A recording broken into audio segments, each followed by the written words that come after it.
अस्सलाम वालेकुम। This is Anas Surti from Anis Hussain. उम्मीद है कि आप सब खैरियत से होंगे। आज हमने एक बहुत इम्पोर्टेंट लाइव सेशन अरेंज किया है अपने उन तमाम स्टूडेंट्स के लिए जो इस वक्त करंटली सेकेंड ईयर में हैं और मेडिकल बैकग्राउंड के हैं और वो चाहते हैं कि वो भी बहुत अच्छे कॉलेज में एडमिशन लें और एमबीबीएस करें और बीडीएस करें और अदर फील्ड्स में जाएं।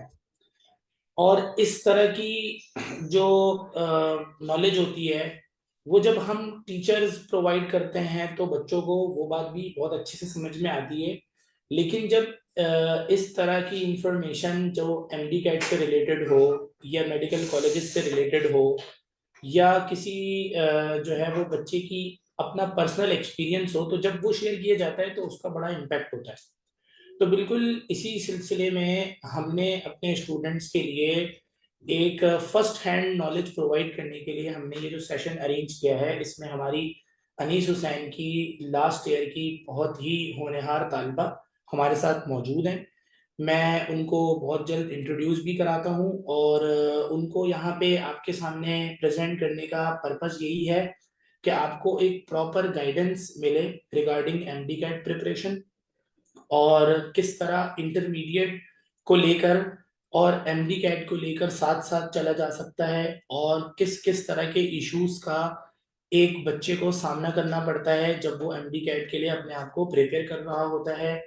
और फिर जब सारी प्रिपरेशन करने के बाद जब टेस्ट का दिन आता है तो टेस्ट में क्या क्या मसाइल हो सकते हैं और उसके बाद क्या रिजल्ट और रिजल्ट आने के बाद के जो सिलसिले हैं वो सारी इंफॉर्मेशन हम आपको इंशाल्लाह आज के लाइव सेशन में प्रोवाइड करेंगे। और इसमें एक बहुत इंपॉर्टेंट क्वेश्चन का भी आपको जवाब मिलेगा इंशाल्लाह कि बहुत सारे बच्चे ये सोचते हैं कि एप्टीट्यूड टेस्ट प्रिपरेशन की जरूरत ही नहीं होती। तो इसका भी मैं आपको जो है ना आज प्रॉपर जवाब दिलवा दूंगा। इसी तरह बहुत सारे बच्चे ये सोचते हैं कि अगर हम एप्टीट्यूड टेस्ट प्रिपरेशन यानी एमडी कैट की प्रिपरेशन सेल्फ स्टडी करके कर लें तो उससे क्या नुकसान हो सकता है उसके बारे में भी मैं आपको बताऊंगा। और इसी तरह अगर आप एप्टीट्यूड टेस्ट की प्रिपरेशन करने जाते हैं तो कौन सा राइट मटेरियल होता है जिसके जरिए आप प्रिपेयर करके अपना टेस्ट क्लियर कर सकते हैं और बहुत अच्छा स्कोर कर सकते हैं। तो ये सारे सवालात जो इस वक्त हमारे बच्चों के जहनों में हैं वो सबके जवाबात इंशाल्लाह आज के इस लाइव सेशन में हम क्लियर करेंगे। मेरे साथ हमारी नीपा कैंपस की बहुत ही होनहार तालिबा मौजूद हैं नवीन और रवीन। मैं उनसे जो है ना आपकी बहुत जल्द बात करवाना चाहता हूँ। और इनका एमडी कैट का जो स्कोर था वो 190 था और बहुत ही आउटस्टैंडिंग स्कोर है। और जिस तरह सारा सिलसिला होता रहा कि पहले एक टेस्ट अनाउंस होता है उसके बाद फिर बच्चे वो टेस्ट देते हैं फिर उसके बाद उसको डिस्कार्ड कर दिया जाता है इस एलिगेशन के साथ कि ये पेपर इसका लीक हुआ ये सब तमाम चीजें। उसके बाद फिर बच्चे की प्रिपरेशन दोबारा जीरो से स्टार्ट होती है उसके बाद फिर दोबारा टेस्ट होता है। तो ये सारे प्रोसेस से गुजरने के बाद इस स्टूडेंट ने इतना अच्छा स्कोर मेंटेन किया। तो ये आज आपके सामने मौजूद हैं। मैं चाहता हूं कि आप इनके एक्सपीरियंस से सीखें और मैं इनसे वक्तन फवक्तन सवाल भी करता रहूंगा। तो वो आप सब सुने और फिर ये आपको प्रॉपर गाइड करेंगी तो बहुत फायदा होगा। तो मैं अब बिल्कुल रवीन से कहता हूँ कि अपना इंट्रोडक्शन भी कराएं और अपना जर्नी भी बताएं कि किस तरह इन्होंने एमडी कैट में इतना अच्छा स्कोर हासिल किया। थैंक यू, बहुत बहुत शुक्रिया आपका हमारे पास आज लाइव सेशन में आने का। Assalamu alaikum. I'm Raveen Mujib. I did my intermediate from Bahria College, Karsaz. I prepared for Sindh MDCAT 2023 and scored 190 out of 200. I joined Anisan for my MDCAT preparation और अनीसान ने काफ़ी ज़्यादा help किया। उनका material भी best था और teachers ने भी बहुत अच्छी तरह गाइड किया। ज़ाहिर इट वाज हार्ड क्योंकि 2 दफ़ा हमें हमें जो है ना MDCAT में अपेयर होना पड़ा था। तो स्टिल टीचर्स की गाइडेंस वगैरह थी, जिसकी वजह से आई मैनेज टू स्कोर 190। अल्हम्दुलिल्लाह। अच्छा, मेरा सबसे पहला जो सवाल है रवीन आपसे, वो ये कि जब आप इंटरमीडिएट में थी जी। तो आप अपने आप को किस तरह देख रही थी कि अगर आप एमडी कैट टेस्ट की प्रिपरेशन ना करती तो क्या आपका ये गोल आपको अचीव, मतलब ये गोल अचीव हो जाता? सर, एमडी कैट जो है ना, एफएससी के साथ साथ लेकर चलना बहुत ज़रूरी है। और इसका मेन पर्पस यही होता है कि जब हम एमडी कैट की क्लास शुरू करते हैं या तो किसी इंस्टीट्यूशन में ज्वाइन करते हैं, तो हमें एक पाथ मिल रहा होता है, जिसकी वजह से कोई इंस्टीट्यूशन ज्वाइन करना ज़रूरी होता है। अच्छा, आपने ये कैसे फील किया कि आपको जो है ना अनीस हुसैन जाना चाहिए? सर, मैंने बहुत सारे रिव्यूज वगैरह सुने थे अनीस हुसैन के बारे में, और मेरी बहन ने भी, सबने ही अक्सर अनीस हुसैन से ही पढ़ा है। और अल्हम्दुलिल्लाह शी इज डूइंग बीडीएस, तो काफ़ी ज़्यादा हेल्प हो जाती है इंस्टीट्यूशन के थ्रू। ठीक है, ठीक है। अच्छा, ये बताएं कि इंटरमीडिएट जब आप कर रही थी तो फिर जब आपने इंस्टीट्यूट ज्वाइन किया तो आपको ऐसा नहीं लगता था कि आप इंटरमीडिएट को मैनेज नहीं कर पाएंगी या किसी एक को मैनेज कर पाएंगी, किसी दूसरे को नहीं कर पाएंगी? अक्सर बच्चे इस कंफ्यूजन में होते हैं। सर, जो गवर्नमेंट कॉलेज में होते हैं स्टूडेंट्स, उनके पास ज़्यादा टाइम होता है एफएससी और एमडी कैट साथ लेकर चलने का। लेकिन मैं प्राइवेट कॉलेज में थी और मुझे कहीं ना कहीं मुश्किल हो रही थी, लेकिन स्टिल साथ लेकर तो चलना ही पड़ता है। तो मैंने वीकेंड का बैच जो है वो ज्वाइन किया हुआ था। तो मैं यही किया करती थी कि अगर वीकेंड में जो है लेक्चर्स ले लिए, तो घर जाकर मैं रिवाइज कर लेती थी और एमसीक्यूज की प्रैक्टिस कर लेती थी। अच्छा, वीकेंड के बैच में जो आपने ज्वाइन किया था उसकी क्लासेस की क्या टाइमिंग होती थी? उसकी क्लासेस की टाइमिंग सुबह में भी हुआ करती थी और दोपहर में भी हुआ करती, सुबह में हुआ करती थी वैसे तो, क्योंकि जो है ना वीकेंड था, और वीकडेज में तो सारे कॉलेज जाना पड़ता था तभी। सही। अच्छा, जो आप जब आपने क्लासेस ज्वाइन की और आप रेगुलरली कॉलेज भी जा रही थी तो जी। इससे ऐसा तो नहीं हुआ कि आपके जो कॉलेज के टेस्ट हो रहे थे, मंथली या वीकली टेस्ट या जो मिड टर्म एग्जाम होते हैं, वो तो कोई अफेक्ट नहीं हुए? वो अफेक्ट नहीं हुए उस टाइम में, थोड़ा एमडी कैट को थोड़ा साइड पर रखना पड़ता था जाहिर है, लेकिन फिर भी मैं एमडी कैट को रोज टाइम जरूर दिया करती थी। अच्छा अच्छा, रोज से मुराद ये है कि आपने जैसे जिस दिन क्लासेस अटेंड की जी। तो उसका रेगुलरली आप घर पे जाके पूरा हफ्ता रिव्यू करती रहती थी, या आप कोई दिन आपने फिक्स किए हुए थे? सैटरडे संडे में ज्यादा टाइम देती थी, बाकी जो वीक डेज हैं उसमें 1-2 घंटे देती है मैंने। उसमें फिर मैं जो भी चैप्टर्स पढ़े उनके एमसीक्यूज प्रैक्टिस कर लिया करती थी। सही सही सही। अच्छा, ये बताएं कि आपके इंटरमीडिएट की क्या परसेंटेज है? मेरी 87.73%। 87.73% है। और जब आपने एमडीकेट ज्वाइन किया था तो इंटरमीडिएट में आपको कितना बेनिफिट मिला एमडीकेट की चीजों को पढ़ के? सर, एमडी कैट और एफएससी बिल्कुल अलग है। तो जाहिर है एमडी कैट में हम लोग एक्सटेंसिव पढ़ रहे होते हैं, तो काफी हद तक फायदा हुआ था। और ऐसा आपको लगता था कि जब आपने एमडीकेट ज्वाइन किया तो जो कॉन्सेप्ट आपने फर्स्ट ईयर में स्किप किए थे अपनी क्लासेस में इंटरमीडिएट की, वो भी यहाँ पे आके क्लियर हो गए? वो भी क्लियर हुई और उससे ज्यादा भी पढ़ाया गया, जो कि दैट्स गुड। अच्छा, उससे ज्यादा भी आपको आपको लग रहा था कि जी। एक्स्ट्रा पढ़ाया जाता है? जी। अच्छा, ये बताइए कि अनीस हुसैन में आपने जब हमारे पास सिस्टम ज्वाइन किया तो आपके जो टीचर्स थे, जरा आप मुझे उनके नाम बता सकती हैं?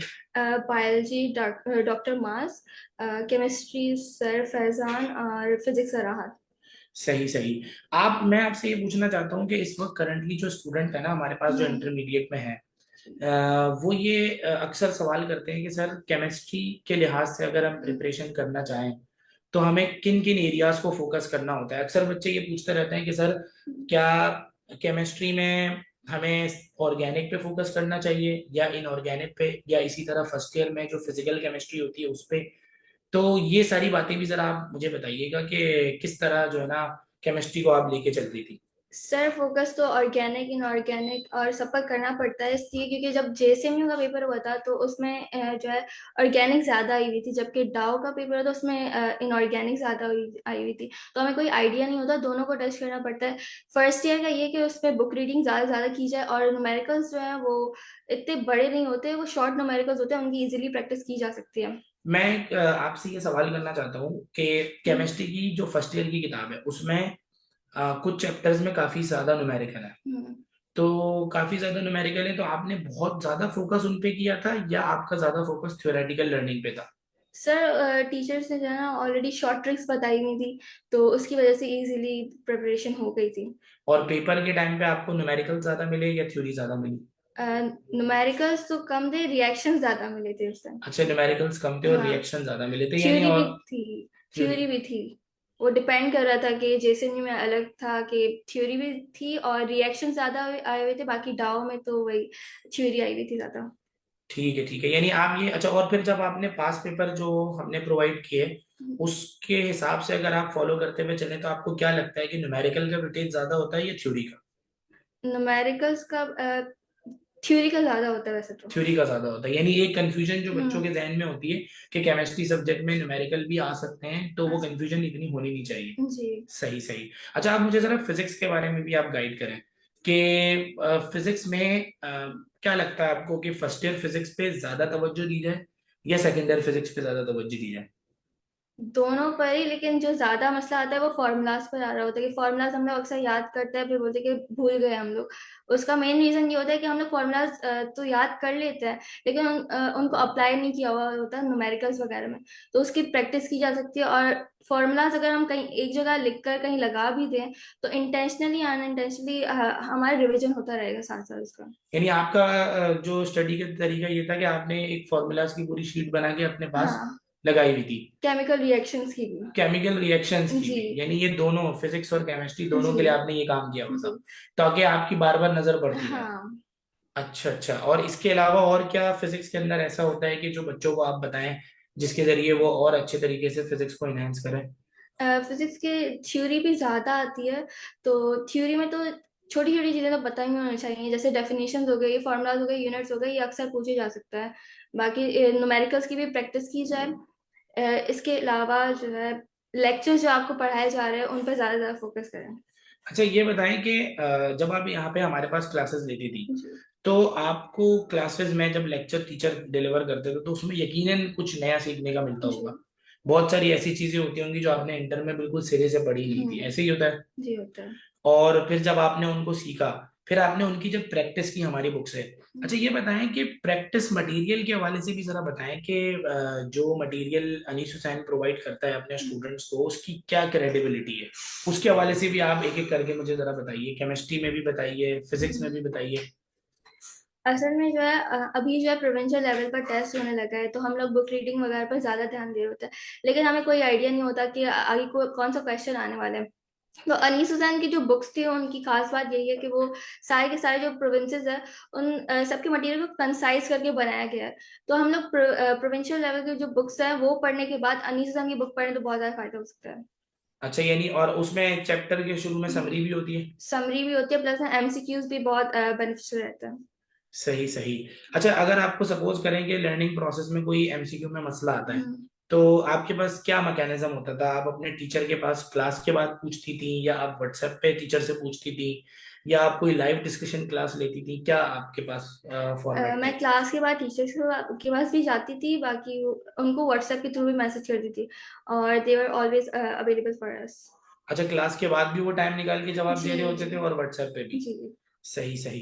अच्छा, अब हम जो है ना, ये चले बहुत अच्छा हो गया, देखें आप जितने भी स्टूडेंट्स हैं ये केमिस्ट्री के हवाले से इन्होंने कहा कि न्यूमेरिकल पे ज्यादा फोकस के बजाय थ्योरेटिकल लर्निंग अच्छी होनी चाहिए, कॉन्सेप्ट अच्छे होने चाहिए।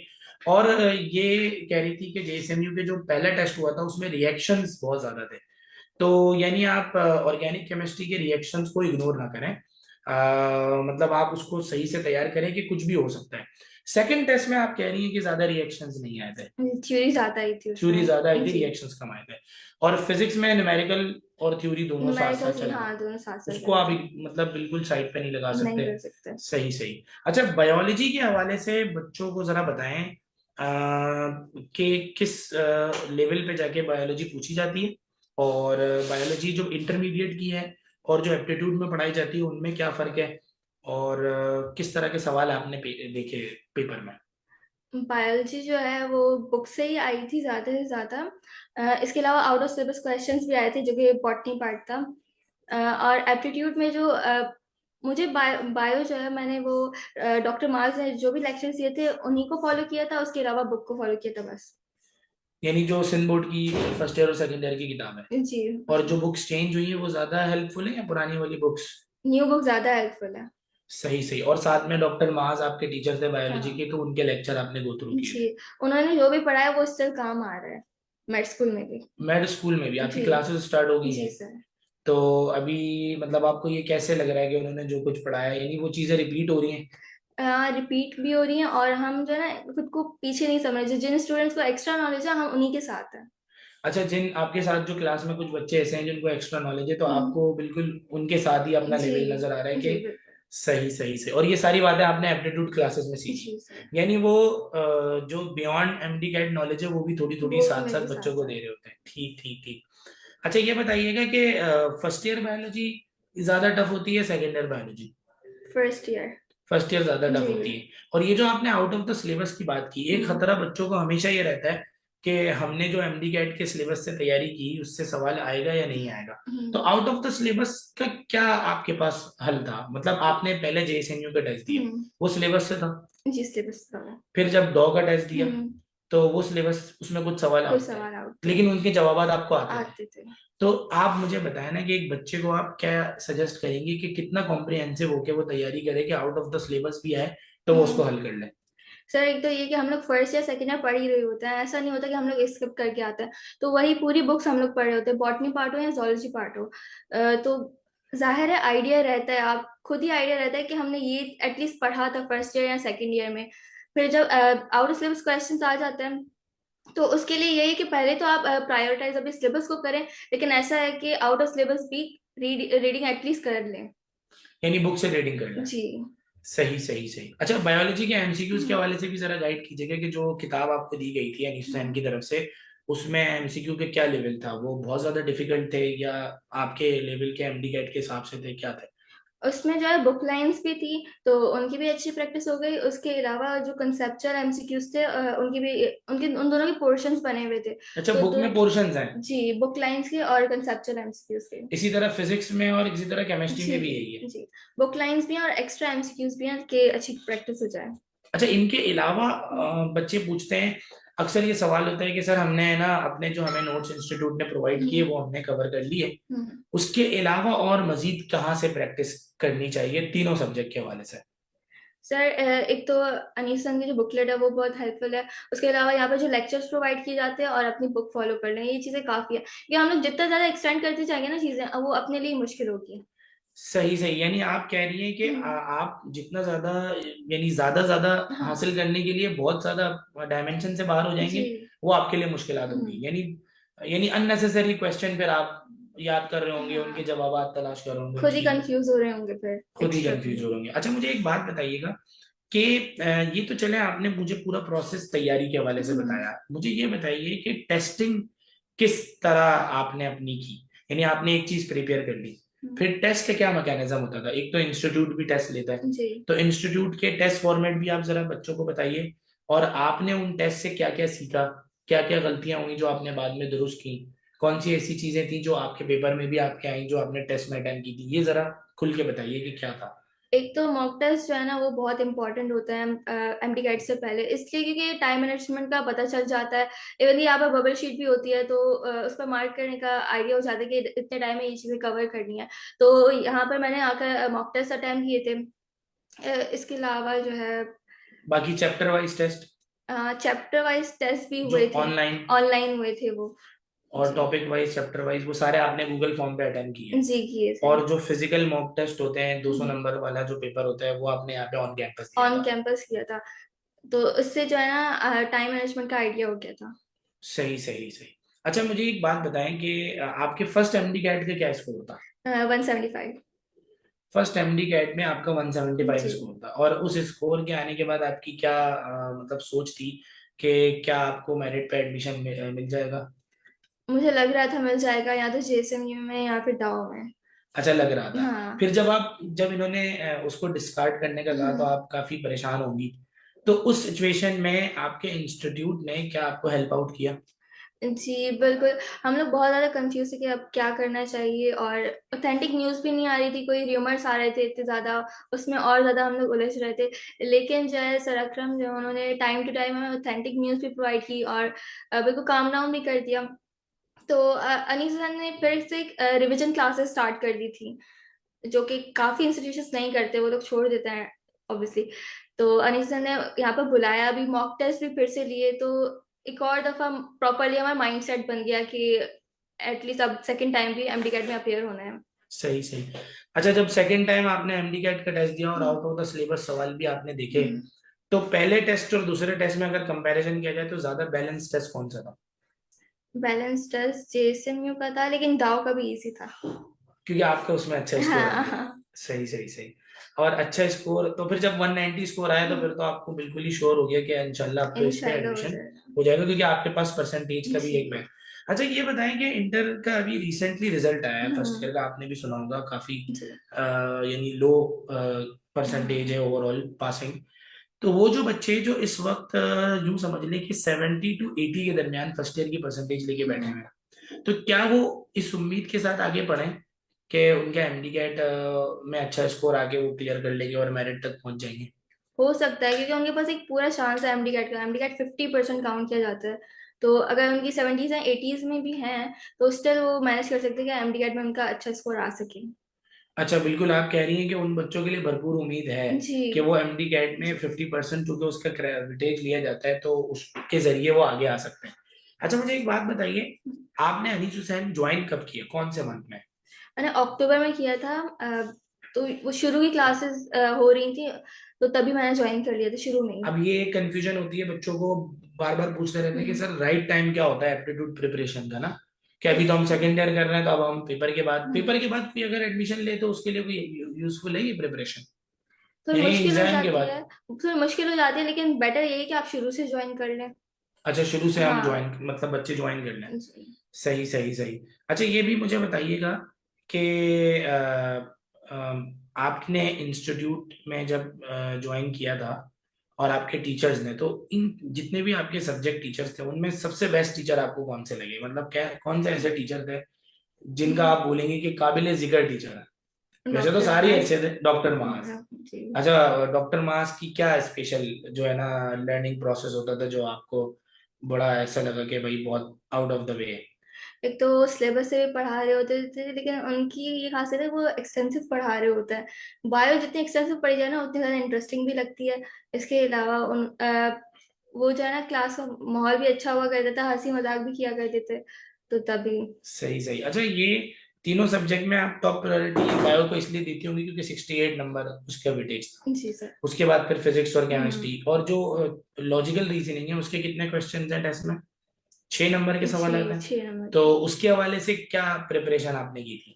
लॉजिकल रीजनिंग मैंने अनीस सर ने जो भी नोट्स प्रोवाइड किए थे वहीं से कर ली थी, क्योंकि वो इजीली हो जाते हैं अक्सर। और जो पेपर में लॉजिकल रीजनिंग के सवाल थे वो कैसे थे, आसान थे या मुश्किल थे? मॉडरेट थे वो। वो मॉडरेट थे। जी। वो किस टाइप के होते हैं कि यानी कोई पैराग्राफ होता है तो उससे हाँ। सवाल एक्सट्रैक्ट, जवाब एक्सट्रैक्ट करने होते हैं? हाँ, इसी तरह कोई पैराग्राफ दे देते हैं और फिर उससे लिंक जितने भी क्वेश्चंस बन सकते हैं वो बना लेते हैं। और इसके अलावा इंग्लिश के बारे में भी जरा बच्चों को बताएं कि इंग्लिश। इंग्लिश में ग्रामर ज्यादा आ रही होती है, इसके अलावा वोकेबलरी और कॉम्प्रिहेंशन आई थी। वोकैबुलरी और कॉम्प्रिहेंशन, जी। ठीक ठीक है, ठीक है। अच्छा, ये बताएं कि कोई ऐसा चैलेंज जो इस पूरी प्रिपरेशन में आपने फेस किया, वो क्या था, मतलब यानी इस बात का खौफ था कि दोनों एक साथ नहीं चल पाएंगे, या इस बात का खौफ था कि एमडी कैट अच्छा स्कोर नहीं कर पाऊंगी, क्या था आपके जहन में? मुझे बस थोड़ा बहुत प्राइवेट कॉलेज में तो इशू होता था कि एमडी कैट और एफएससी को साथ लेकर चलने का, वरना इसके अलावा और कोई नहीं था। और आप कह रही हैं कि जो गवर्नमेंट कॉलेज में बच्चे होते हैं उनके पास काफी टाइम होता है, होता है उनके पास टाइम। तो वो बहुत अच्छे से मेहनत करके प्रिपेयर कर कर सकते हैं। सकते हैं। और प्राइवेट में रेगुलर जाना होता था। हाँ। सही सही सही।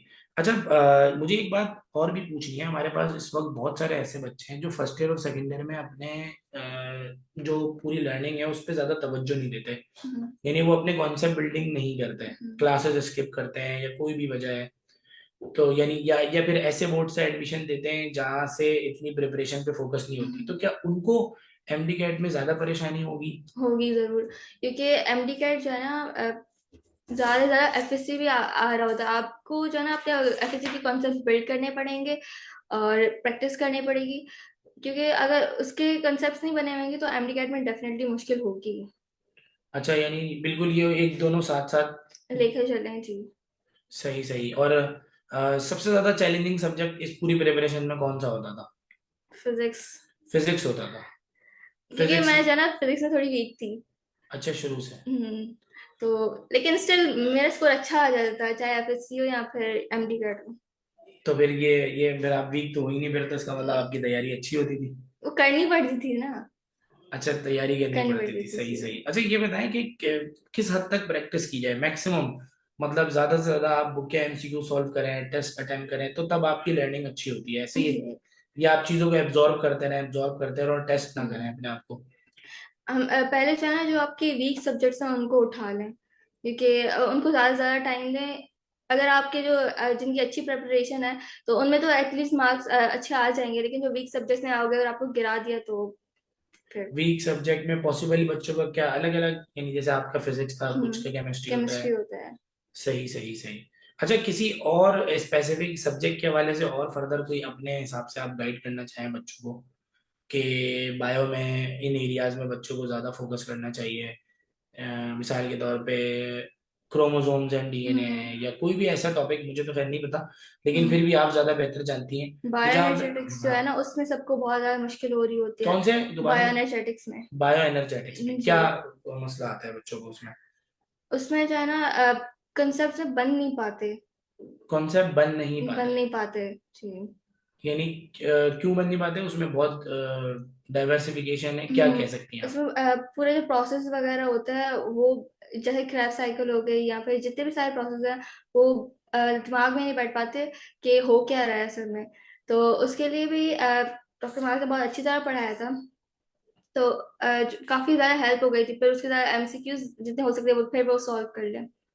इसके अलावा फिजिक्स में क्या ऐसा वो है एरिया जहाँ पे आप समझती हैं कि बहुत, मैग्नेटिज्म हो गया, या थर्मोडायनेमिक्स हो गया, या वेव्स एंड साउंड हो गया, क्या कौन सा ऐसा एरिया? वेव्स में मुश्किल हो रही होती है सबको, लेकिन न्यूमेरिकल्स में ज्यादा सबको मुश्किल हो रही। थ्योरी कहीं ना कहीं हो जाती है फिजिक्स में। तो फिर इश्यू जो है ना न्यूमेरिकल्स में ही आ रहा होता है। न्यूमेरिकल्स का फिर यही कि जितनी प्रैक्टिस की जाए। और इसी तरह केमिस्ट्री में? केमिस्ट्री में रिएक्शंस में हो रही होती है। रिएक्शंस का ये है कि जब टाइम मिले बस लिखते रहे। इससे जो है ना आपको रिएक्टेंट्स भी याद हो जाएंगे, प्रोडक्ट्स भी याद हो जाएंगे, या फिर रिएजेंट्स हो गए, टेम्परेचर हो गया, क्योंकि ये अक्सर यही पूछा जाता है कि और जब प्रोसेसेस वगैरह हैं, तो उनमें जब प्रोसेसेस जो है उनमें प्रोडक्ट्स याद होने चाहिए कि कौन से प्रोडक्ट्स बन रहे हैं। ये जो आपने बात कही कि रिएक्शन लिख लिख के याद किए जाएं, हम्म। हमारे वहाँ बच्चों का इस वक्त यही मसला है कि वो रिएक्शन लिख लिख के याद नहीं करते, हम्म। वो बस ऐसे ही गो थ्रू करके टेस्ट देने बैठ जाते हैं। हम्म। तो उनको रिएक्टेंट्स में और प्रोडक्ट्स लिखने में और जी। रिएजेंट्स में हमेशा मसले होते हैं। हम्म। तो आप इसका सोल्यूशन यही बता रही है कि लिखा जाए, लिखा जाए। ताकि कंडीशंस याद हो जाएं, जी। टेम्परेचर याद हो जाए, कैटलिस्ट याद हो जाए, जी। ये सारी चीजें। वरना लिखने के बगैर कुछ नहीं हो सकता। नहीं हो सकता। सही सही। और ये बताएं कि आप अपने टाइम को कैसे मैनेज करती थी? बहुत सारे बच्चे कहते हैं हमेशा, वो ये रोना रोते रहते हैं कि सर हम इंटर का भी टेस्ट आ रहा है। तो ये तो आपके साथ भी होता होगा, क्योंकि आप तो रेगुलर कॉलेज जाती थी। जी। तो आप पूरे ओवरऑल दिन में किस तरह इन सब चीजों को बैलेंस करती थी? सर हम लोग जो है ना हर वक्त बिजी तो नहीं होते ना। तो जिन दिनों में टेस्ट वगैरह आ रहे हैं, तो उनमें जो एमडीएट को थोड़ा सा साइड पर रखकर उन पर फोकस कर लें। अगर वो टेस्ट बहुत ज़्यादा इंपॉर्टेंट है, टेस्ट तो खैर ज़्यादा इंपॉर्टेंट ही होता है, जितने अटैम्प्ट किए जाएं ज़्यादा से ज़्यादा। उसके अलावा जो रिमेनिंग टाइम है जिसमें आप फारिग है, तो बेटर है कि फिर एमडीएट का भी साथ पढ़ें। कोई स्केजुअलिंग आपने की भी थी अपने हिसाब से? कोई टाइम टेबल बनाया हुआ था कि जिसको आप फॉलो करती थी? इंटर के बाद मैंने बनाया था। इंटरमीडिएट के बाद आपने बाद टाइम टेबल, बनाया क्या था। टाइम टेबल बनाया था? शेयर करें स्टूडेंट्स के साथ। मेरा यही था कि मुझसे सुबह में पढ़ा जाता है, तो I used to wake up early in the morning. फिर जो है मैं चैप्टर्स वगैरह को डिवाइड कर लेती थी टॉपिक्स में। अब वो जो सब्जेक्ट्स हैं, अगर एक ही सब्जेक्ट अगर हम लोग लेकर चलेंगे तो बहुत ज़्यादा बोरियत भी हो जाती है। तो बेटर है कि सारे सब्जेक्ट्स में से कुछ टॉपिक्स निकाल लिए, और उनको जो है मैं दिन में प्रैक्टिस कर रीडिंग कर लिया करती थी, और लेक्चर्स सुन लिया करती थी। फिर रात में जो है फिर एमसीक्यू सॉल्व कर लिया करती थी। बिल्कुल इसी तरह तौफीक अहमद ये हमारे साथ लाइव सेशन में, उन्होंने ये सवाल पूछा है कि ये सवाल जरूर पूछें कि टाइम को मैनेज कैसे करें, जैसे मैं भी प्राइवेट कॉलेज में हूँ, तो मैं कैसे मैनेज करूँ इन सब चीज़ों को? वीकेंड तो जाहिर है छुट्टी ही होती है, तो उन दिनों में की जा सकती है प्रैक्टिस। यानी यानी बच्चों को अपना वीकेंड कुर्बान करना पड़ेगा? हाँ, करना पड़ेगा। यानी आपको कहीं जाना है, घर वाले कहीं जा रहे हैं, आप नहीं जाए? जाएं, लेकिन फिर भी उसमें भी टाइम निकालें। अच्छा, उसमें भी कंसिस्टेंट रहना पड़ेगा लाजमी तौर पर। और अगर कंसिस्टेंसी नहीं दिखाई और वेरिएबल रहे तो उसका मतलब फिर सही से वो नहीं कर हाँ सकते। सही सही। अच्छा, और किसी के जहन में और कोई सवाल है बच्चे, वो हमें भेज सकते हैं, मैं साथ साथ पूछता रहता हूँ। तो नहीं, ये एक स्टूडेंट कह रहे हैं कि सर वीकेंड में जो है ना वो कोचिंग होती है, तो वीकेंड में कोचिंग के बाद फिर जो टाइम होता है वो आप उसमें करती थी, जैसे इंटरमीडिएट एप्टीट्यूड की क्लासेस होती थी जी। सुबह 2 बजे तक, या हाँ, उसके बाद फिर आप घर पे जाके सारा। सारा एमडी करके पढ़ लेती थी मैं। सही सही सही। अच्छा, गो थ्रू करना। अच्छा, ये एक सवाल सादिया खालिद ने पूछा है कि आप कौन सी किताबें फॉलो करती थी, तो सादिया मेरे ख्याल से इन्होंने शायद इससे पहले भी बताया था, आप दोबारा बता दें। एक तो प्रोविंशियल बुक्स हो गई, दूसरा लेक्चर कॉपीज जो थी टीचर्स ने बनवाई थी वो, और जो है प्रैक्टिस बस। अच्छा अच्छा, ये बताएं, एक बच्चे ने मुझे सवाल ये किया है कि इस वक्त सबसे टफेस्ट टेस्ट एमडी कैट का टेस्ट होता है। नहीं ऐसा नहीं है। फिलहाल तो नहीं, पहले ज्यादा मुश्किल हुआ करता था पहले जब। जब एनटीएस हुआ करती थी। अच्छा, ये आपके हाँ पास पेपर का आपका जी एनालिसिस है। सही सही, ये पास पेपर आपने गो थ्रू कर करके ये अंदाजा जी लगाया सर, कि पहले काफी मुश्किल होता था, काफी अब मुश्किल आसान हो था। गया। अब बुक लाइन्स पर भी ज्यादा से ज्यादा फोकस कर रहे होते हैं। सही सही। अच्छा, ये बताएं कि पेपर के दौरान प्रेशर जो होता है बच्चे पे, उसको आपने कैसे हैंडल किया? ये एक रुबाब स्टूडेंट है, इन्होंने ये सवाल पूछा है। एक तो ये कि पहला जो एक्सपीरियंस था मेरा, वो इतने सारे बच्चे देखकर मैं अपने फादर को बोल रही थी ये इतने सारे मैं कैसे करूं, क्योंकि हम लोग जो है ना पहले स्कूल लेवल या फिर कॉलेज लेवल पर उन उस छोटे से लेवल पे कम्पीट कर रहे होते हैं, लेकिन बाद में जो है काफी ज्यादा स्टूडेंट होते हैं, तो उन्हें ही देखकर हम लोग ज्यादा से ज्यादा कंफ्यूज हो जाते हैं। तो पहले तो फिर डॉक्टर मास की एक बात थी, उन्होंने टेस्ट डेट के लिए बताई थी कि आप ये चीज जरूर कीजिएगा। उसमें ये था कि मैं उस वक्त तो बहुत ज्यादा नर्वस हो रही थी, लेकिन उनकी फिर ये बात मुझे याद आई थी। पहली बात तो ये कि किसी को भी वहां पर 200 में से 200 एमसीक्यूज बिल्कुल नहीं आते। और अगर पहले जो है ना मैंने इस तरह फॉलो किया था कि पहले जो इजी एमसीक्यूज है वो कर लिया मैंने, ताकि थोड़ा कॉन्फिडेंस बूस्ट हो जाए मेरा। फिर जो है न्यूमेरिकल्स वगैरह की और बाकी रिमेनिंग की है। तो सर ने बोला था कि अगर आपको 10 या 20 एमसीक्यूज भी नहीं आ रहे ना, तो आप कोशिश करें जो रिमेनिंग आ रहे हैं ना उन पर ज्यादा अच्छी तरीके से फोकस करें, क्योंकि किसी को भी फुल सारे के सारे एमसीक्यूज नहीं आ रहे होते 200 में से तो 200। आपने सबसे पहले इजी अटेम्प्ट किए? इजी अटेम्प्ट किए ताकि मुझे ना थोड़ा सा कॉन्फिडेंस लेवल बढ़ जाए मेरा। मतलब जैसे आपने स्टार्ट कौन से सेक्शन से किया था पेपर? बायो। बायो से। आपने आप लाइन से करते जा रही हैं, हम्म। और जो जो आपसे हो रहा है वो आपने कर दिया, और जो हम्म। नहीं हो रहा उसको आपने स्किप छोड़ किया। दिया जी। अच्छा, और फिर उसके बाद फिर आप आगे करते आगे रही, फिर कुछ आपने पूरा सेशन करने के बाद या पूरा टेस्ट करने के बाद उन पे दोबारा आई थी? नहीं, बायो का सेक्शन वो सारे क्वेश्चंस जो मुझे इजी लग रहे थे वो कर लिए। फिर जो जिनमें थोड़ी सी डिफिकल्टी हो रही थी फिर उनको जाकर किया। उसके बाद फिर नया सेक्शन आपने हाँ स्टार्ट जी। किया। अच्छा, वो जो बबल शीट होती है उस पे हम्म। क्या गलती हो सकती है पॉसिबल स्टूडेंट्स? यही कि आगे पीछे कर देते हैं, फिर उसके लिए ये होता है कि आपके पास जो भी पेपर हो या फिर पेंसिल हो, उसको वहां पर पेपर पर रखकर एक एक मार्क करते जाएं इस तरह। वरना जो अच्छा है ना अच्छा, आंखें आगे पीछे हो जाती हैं और फिर गलत हो जाता है अक्सर। सही सही सही। अच्छा, ये बताएं कि एक स्टूडेंट ने ये सवाल किया है कि अगर ऐसा पॉसिबल है कि हम 6 महीने पहले हम्म, एमडी कैट की प्रिपरेशन स्टार्ट करें और हमारे 190 स्कोर आ जाए। आ सकते हैं। बिल्कुल आ सकता है। जी आपने बिल्कुल। कितने महीने पहले? आपने तो ऑलमोस्ट मुझे 6। काफी ज्यादा टाइम हो गया था। सही सही। आप समझती हैं कि 6 महीने पहले भी अगर तैयारी की जाए तो हो सकता है? हो सकती है अगर ज्यादा से ज्यादा कंसिस्टेंसी दिखाएं और अ, ज्यादा टाइम दें। अच्छा, ये बहुत सारे लोग एक दफा दोबारा फिर पूछ रहे हैं कि आपकी इंटर की परसेंटेज क्या है, तो वो आप रिपीट कर दें। 87.73%। सही। ये और फर्स्ट ईयर में क्या थी? मेरी फर्स्ट ईयर में 86.7% आई थी और सेकंड ईयर में 88.7%। तो उन दोनों का एवरेज 87 बन जी। गया। अच्छा, ये एक सवाल है, उरूज वाहिद ने पूछा है कि आपने एमडी कैट में एडमिशन फर्स्ट ईयर में ही ले लिया था, तो नहीं, ऐसा तो फर्स्ट बिल्कुल ईयर में फर्स्ट ईयर नहीं। में तो नहीं लिया था आपने, सेकेंड ईयर में ही जी। जब कंटिन्यू कर रहे हो। अच्छा, ये बताएं कि आपके केमिस्ट्री और फिजिक्स के टीचर का नाम बता दें, रुमैशा राशिद पूछ रही है। फिजिक्स सर आहद और केमिस्ट्री सर फैजान। सही सही। और बुक रीडिंग आपने किस तरह करती थी? बुक रीडिंग आप रेगुलर करती थी, या कोई उसका भी स्केड्यूल होता था, या हर टॉपिक जो आपने क्लास में पढ़ा वो सारे टॉपिक आप बुक रीडिंग भी करती थी? बुक रीडिंग जो है ना मेरी फर्स्ट ईयर और सेकंड ईयर से ऑलरेडी स्ट्रांग थी। मैं कह सकती हूँ कि टिल एमडी कैट मैंने 10 बार तो बुक रीडिंग की हुई होगी, पूरी बुक की, 10 बार? वाकई ये ये एग्जेजरेशन है या बिल्कुल फैक्ट है ये? फैक्ट है ये। आप जितने भी लोग इस वक्त सुन रहे हैं और एमडी कैट में जाने के ख्वाहिशमंद हैं, आप एक दफा ये दोबारा जुमला आप बोलें कि आपने 10 बार तीनों सब्जेक्ट की किताबों को पढ़ा था या एक? तीनों नहीं, फिजिक्स ही हमसे नहीं पढ़ी जाती तो हम लोग उसके लेक्चर्स ही फॉलो कर लेते हैं। फिजिक्स की बुक क्यों केमिस्ट्री, नहीं पढ़ी जाती? क्योंकि वो बहुत ड्राई होती है ना, उसमें कोई कोई ऐसा यानी कुछ। ग्राफिक्स नहीं होती? हाँ, तो वो और हमसे जो नई किताब अब आई है उसमें है, उसमें है। लेकिन उस जमाने में नहीं थी जब नहीं थी। आप, तो आपको फिजिक्स की किताब से बोरियत नहीं, होती थी? हाँ, तो मैंने जो है अनीस सर ने हाईलाइटेड बुक प्रोवाइड की थी, वही पढ़ ली थी फिजिक्स की। यानी जो समरी वगैरह होती जी। है। ठीक है। हाइलाइटेड बुक, हाइलाइटेड हाँ, बुक, अच्छा फिजिक्स। ये हाइलाइटेड बुक का भी जरा बताइएगा कि ये क्या था। एक तो हमने बच्चों को हैंडआउट प्रोवाइड किया था, जी उसमें चैप्टर की समरी थी और एक पीडीएफ फॉर्म में हाइलाइटेड बुक भी दी थी, जो टीचर ने स्पेशल पैराग्राफ हाईलाइट जी करके दिए थे बिल्कुल। कि इनको आप पढ़िए, वो आपने जी। पढ़े थे। जी सर। और ये जो 10 बार वाली बात है, ये कौन सी किताब है? ये बायो और केमिस्ट्री की। बायो? तो वैसे तो केमिस्ट्री बायो की किताब भी तो ड्राई है, मतलब उसमें नहीं, वो फिर भी उसमें थ्योरी आ रही होती है, जो बुक लाइंस होती है ना वो ज्यादा ज्यादा आ रही होते हैं, तो फिर केमिस्ट्री भी पढ़ी जा सकती है। बाकी बायो की तो मैंने ज्यादा पढ़ी थी। फिर आखिरी जो कुछ दिन चल रहे थे, सर फैजान ने भी बोला था बुक रीडिंग पर ज्यादा ध्यान दें, तो उस टाइम अच्छा, में केमिस्ट्री भी अच्छी खासी पढ़ ली थी। सही सही। अच्छा, एक सवाल ये किसी ने पूछा है कि फिजिक्स और केमिस्ट्री में ज्यादा न्यूमेरिकल आते हैं या नहीं?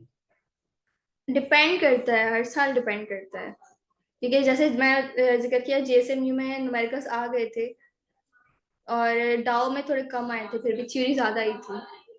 अच्छा अच्छा, जिनकी एक सवाल किसी स्टूडेंट ने पूछा है कि फर्स्ट ईयर में 80% प्लस हो तो के टेस्ट में एमडी कैट के टेस्ट दें या कोई और फील्ड चूज करें?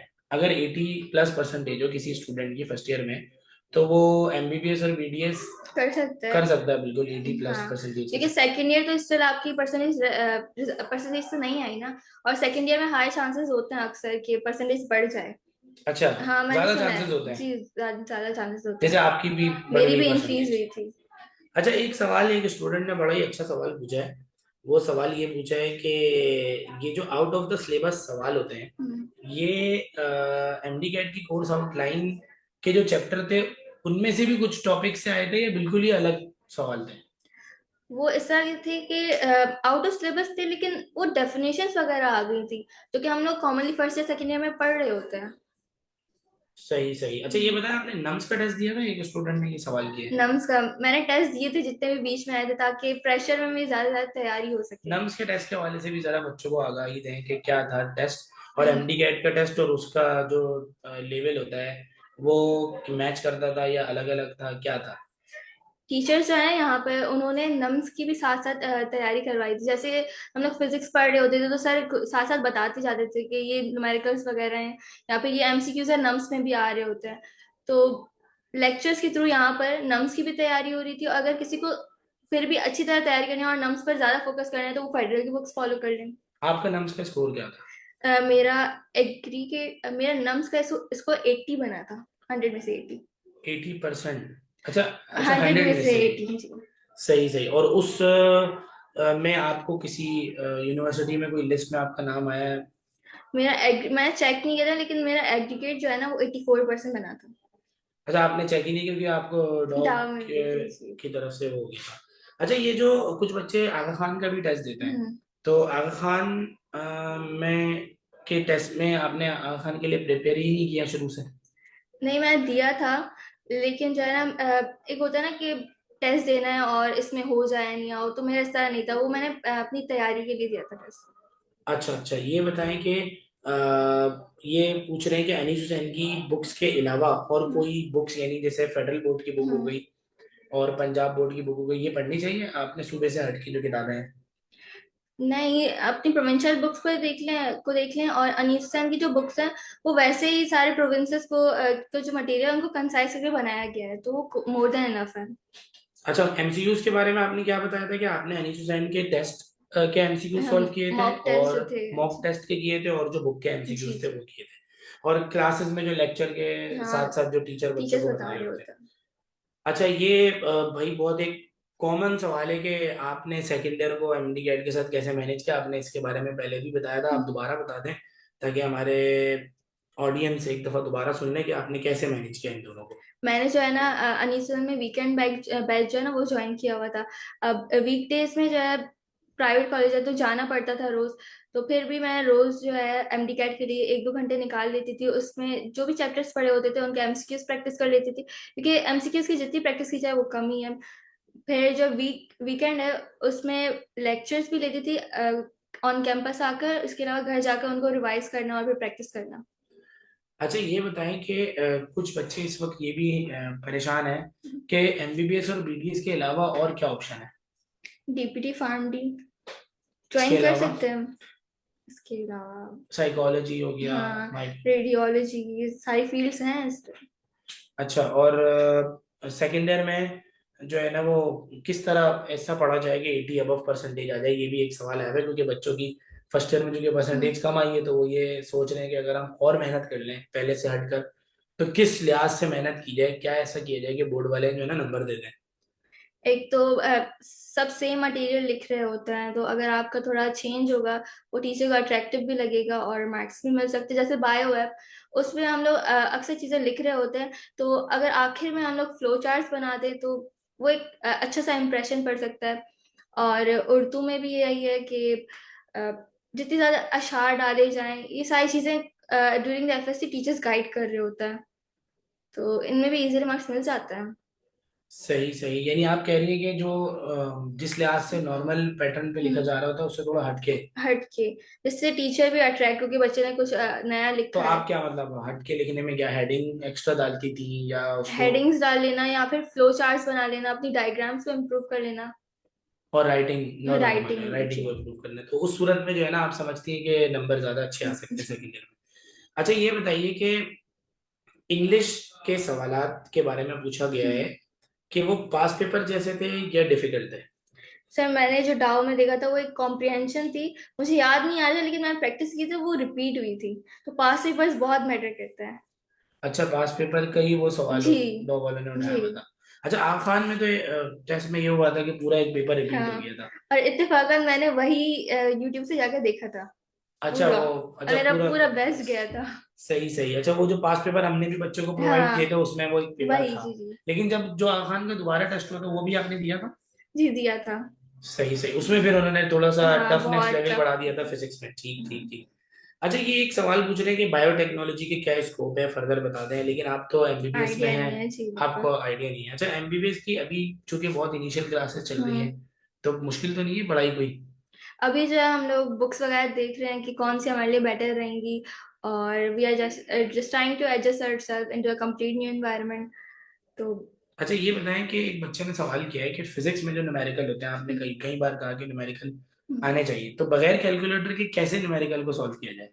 वो भी हमें यहाँ पर शॉर्ट ट्रिक्स के थ्रू बताया गया था, तो वो जैसे कि मिसाल दे दें, कोई मिसाल दे दें बच्चों को आइडिया हो जाएगा। जैसे सर ने जो है हमें लास्ट पेज पर ही लिखवा दिए थे कि रूट्स याद कर लिए, ताकि कैलकुलेशन में ज्यादा ईज आ जाए और हम लोग इजीली कर लें वो।